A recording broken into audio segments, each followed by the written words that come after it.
内娱稀缺的千面狐狸谭健次，从惊艳皮相到封神演技，香柳为何让人一眼万年？现在的内娱影视圈最不缺的就是帅哥美女，但最缺的是那种能让人一眼万年、越品越有味道的稀缺品。在满屏千篇一律的精致面孔和流水线演技中，谭健次的出现简直就像是在平淡的白开水里投下了一颗泡腾片，瞬间激起了满杯的惊喜。最近网上铺天盖地都在赞他是内娱稀缺的千面狐狸，我深以为然。今天咱们就坐下来好好聊聊这位让我彻底沦陷的宝藏演员，看看他到底凭什么能在这个竞争激烈的圈子里杀出一条属于自己的血路颜值密码，每一帧都帅夯爆了的视觉极致。咱们先从他最直观的脸聊起。谭健次这张脸真的是老天爷赏饭吃，甚至可以说是追着喂饭。网上有句话评价他，内娱唯一让我觉得怎么看都好看的明星艺人。这话听着虽然有点绝对，但平心而论，当你真正去审视他的五官和骨相时，你会觉得这话一点都不夸张。他的帅不是那种浮于表面的皮相美，而是极其优越的骨相支撑起来的立体感。他的眉骨、鼻梁和下颌线的折叠度堪称完美，这让他在面对各种死亡打光和奇葩妆造时，依然能扛住镜头的考验。更重要的是，他属于那种动态美远大于静态美的演员。看他的剧照，可能只觉得是个帅哥，但一旦他动起来，在镜头前流转顾盼时，那种每一帧都帅夯爆了的视觉冲击力就出来了。他的面部肌肉走向极其干净，做表情时不会崩坏，反而能精准地传达情绪。我每次刷到他的视频 cut， 都忍不住要暂停截图。他的脸有一种很神奇的耐看性，第一眼看觉得精致，第二眼看觉得深邃，看多了就会觉得这张脸上写满了故事。在内娱审美严重疲劳的当下，他这种兼具东方古典韵味和现代时尚张力的长相，真的是我眼里独一份的存在，怎么看都看不腻，简直是一种视觉享受。千面狐狸，游走在角色间的灵魂画手，为什么大家叫他千面狐狸？这个称号真的太绝了。狐狸在传统文化里往往代表着灵动、狡黠、魅惑和深情，而千面则点出了他塑造角色时的多变与可塑性。谭健次身上有一种与生俱来的狐系气质，他的眼波流转间自带一种勾人魂魄的酥感。但他绝不仅仅是靠媚或者帅来取胜。所谓的千面，是指他能够根据不同的角色调整自己的气场、眼神，甚至走路的姿态。他可以是《猎罪图鉴》里温润如玉、洞察秋毫的天才画像师沈毅，也可以是《长相思》里清冷孤傲、狠戾深情的九头妖王香柳，还可以是各种现代剧里性格迥异的都市男性。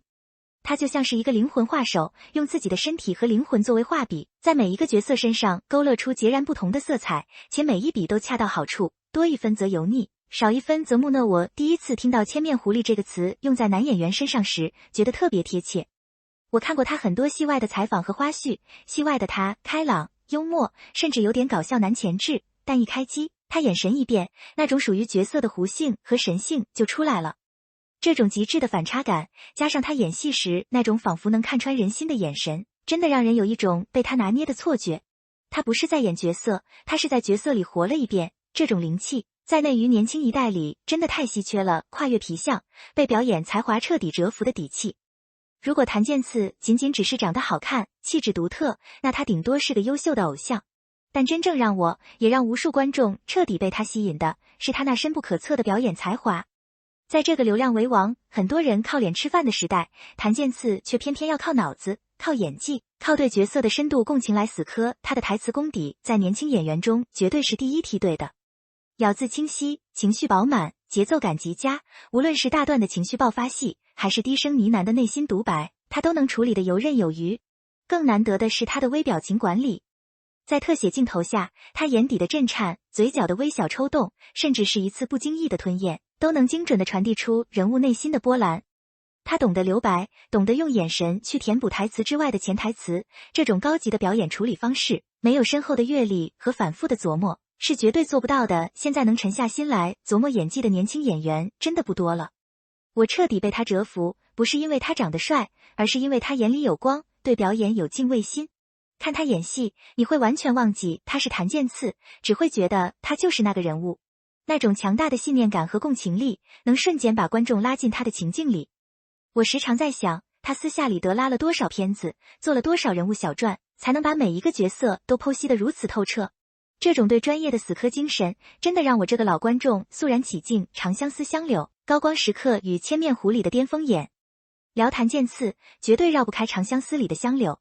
可以说，相柳这个角色是檀健次演艺生涯的一个重要里程碑，也是他千面狐里特质的集大成者。在这个角色里，他的表现不仅仅是亮眼，简直是太显眼了，要演到哪怕主角团有再多的人，只要香柳一出场，我的眼睛就自动锁定他，再也挪不开相柳这个角色极其复杂。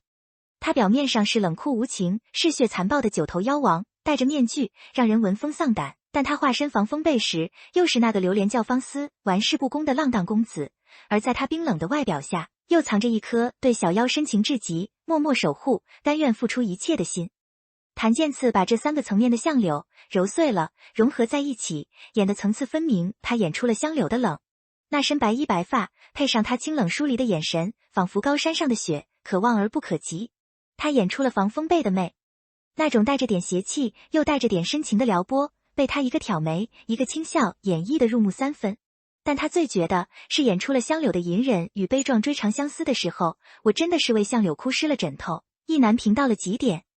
我至今都记得海底妖童出现时的那种震撼，记得他一身白衣战损，鲜血染红衣襟时的心碎，更记得他默默在暗处射箭守护小妖时，那眼神里化不开的深情与哀伤。檀健次把相柳那种爱而不得，只能以死成全的悲剧美学演绎到了极致。他不需要声嘶力竭的喊爱，他只需要静静地站在那里，用那双充满故事的眼睛看着你，你就能感受到他内心翻江倒海的痛苦。每次看到他默默付出的背影，我心里就揪着疼。香柳这个角色，绝对是我心里内与古装男主的一座高峰。檀健次赋予了香柳真正的灵魂结语，期待千面，未来可期。从惊艳时光的皮相，到沉淀岁月的演技，从灵动魅惑的千面狐狸，到让人痛彻心扉的九头妖王香柳，檀健次用他扎实的作品和不可替代的个人魅力，在内娱闯出了属于自己的一片天。他证明了，在这个喧嚣的娱乐圈里，真正的颜值与才华并存，依然可以杀出重围，赢得满堂彩。最后我想说，能在这个时代遇到檀健次这样的演员，真的是我们观众的福气。他不仅满足了我们对美的极致追求，更用他精湛的演技触动了我们内心最柔软的地方。我期待他未来能解锁更多的千面，期待他挑战更多复杂、深刻、有挑战性的角色。因为我知道，无论他变成什么样子，他骨子里那份对表演的赤诚和热爱永远不会变。檀健次，继续发光吧，你的未来绝对不可限量。